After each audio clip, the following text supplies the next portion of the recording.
Hello viewers, welcome back to my channel. আজকে আমি আপনাদেরকে তৈরি করে দেখাবো ম্যাগি ভেজিটেবল স্যুপ। যারা মূলত ডায়েটিং করতে চান তারা সকাল বিকাল এই রেসিপিটি ফলো করতে পারেন। তাছাড়াও বাচ্চাদেরও এই রেসিপিটি অনেক প্রিয়। আশা করি রেসিপিটি আপনাদের ভালো লাগবে। এই স্যুপটি তৈরির জন্য আমি এখানে একটি ছোট সাইজের আলু কেটে ধুয়ে নিয়েছি, আর নিয়েছি একটা গাজর, কুচি করে গাজরটাকেও ধুয়ে নিয়েছি হাফ কাপ পরিমাণে বাঁধাকপি কুচি,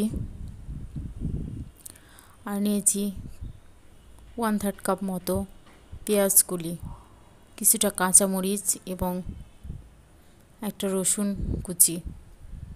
আপনারা সবজিটা যে যার পছন্দ মতো দিবেন। এখন চুলায় আমি একটা পাত্রে 2 কাপ পরিমাণে পানি দিয়েছি। পানিটা গরম হয়ে আসার পর এখানে আমি দিয়ে দিলাম 3 টেবিল চামচ পরিমাণে রান্নার রেগুলার তেল। তেলটা দেওয়ার পরে এখানে আমি কাঁচামরিচ কুচি আর রসুন কুচিগুলো দিয়ে একটু নেড়ে চেড়ে নিচ্ছি। নিয়ে এর ওপরে আলু এবং গাজর কুচিগুলোকে দিয়ে দিচ্ছি। যেই সবজিটা সেদ্ধ হতে একটু বেশি সময় লাগবে সেটাই আগে দেওয়ার চেষ্টা করবেন।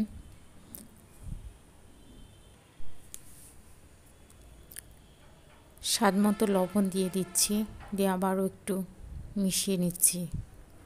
নিয়ে যখন এই সবগুলো ফুটতে শুরু করবে তখন এর ওপরে আমি দিয়ে দিব পেঁয়াজ কুলি এবং বাঁধাকপির কুচিগুলো দিয়ে এটাকে আবারও একটু নেড়ে চেড়ে অপেক্ষা করব একটা বলক আসা পর্যন্ত।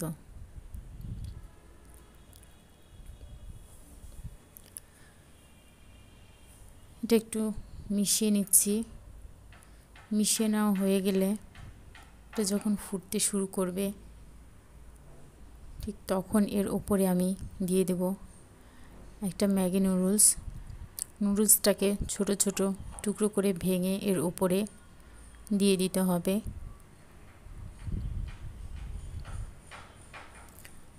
এরকমভাবে ছোট ছোট করে ভেঙে এর মধ্যে দিয়ে দিলাম, দিয়ে অপেক্ষা করব এটা ফুটে আসা পর্যন্ত। তো যখন ফুটে আসবে তখন ম্যাগি যে মশলাটা রয়েছে সেটা দিয়ে দিলাম, আর দিয়ে দিচ্ছি 1/3 কাপ পরিমাণে টমেটো সস। দিয়ে এটাকে নেড়ে চেড়ে খুব ভালোভাবে মিশিয়ে নিচ্ছি।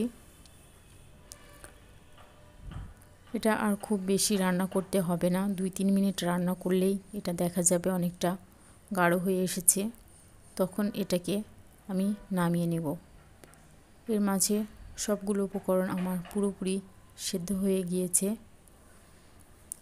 আপনারা চাইলে লবণটা চেক করে নিতে পারেন, তবে আমি যে পরিমাণে লবণ দিয়েছি তাতে আমার লবণের পরিমাণটা ঠিক রয়েছে। স্যুপটা আমার তৈরি হয়ে গিয়েছে, এখন এটাকে আমি নামিয়ে নিলাম। এই ভেজিটেবল স্যুপটা দেখতে যতটা সুন্দর, খেতেও ভীষণ মজার। আপনারা বাসায় ট্রাই করবেন। আর আমার রেসিপিটি ভালো লাগলে একটা লাইক করবেন, আর আমার রেসিপিটি বেশি বেশি শেয়ার করবেন। আমার চ্যানেল নতুন হয়ে থাকলে প্লিজ চ্যানেলটি সাবস্ক্রাইব করবেন, পাশে থাকা বেল আইকনটি প্রেস করে দিবেন যাতে পরবর্তী ভিডিওর নোটিফিকেশন সবার আগে আপনার কাছে পৌঁছে যায়। সবাই ভালো থাকবেন। আজকে এ পর্যন্তই। আল্লাহ হাফেজ।